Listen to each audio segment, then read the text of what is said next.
যে তোমাকে বোঝার সে তোমার গলার স্বর শুনেই বুঝতে পারবে তুমি কেমন আছো, কি অবস্থায় আছো।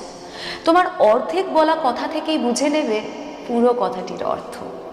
সে তোমার চোখের মনির অবস্থান দেখেই বুঝে যাবে কতখানি অভিমান জমে আছে তোমার ওই বুকটাতে। কিন্তু যে বুঝতেই চায় না, তাকে কিভাবে বোঝাবে তুমি? কি বলে বোঝাবে রোজ রোজ?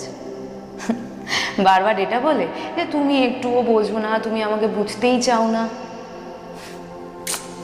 এগুলো তোমার অভিমানের সুরে বলা কিছু কথা, যার অস্তিত্ব শুধুমাত্র ওইটুকু সময়ের জন্যই। পেছন ফিরলেই যার অস্তিত্ব শেষ। যখন আশা করছো কেউ তোমাকে বুঝবে, তখন তার ব্যবহার দেখেই বুঝে ফেলা উচিত তোমাকে সে আদতে কতখানি বোঝে। কিন্তু বুঝেও আশা নিয়ে বসে থাকো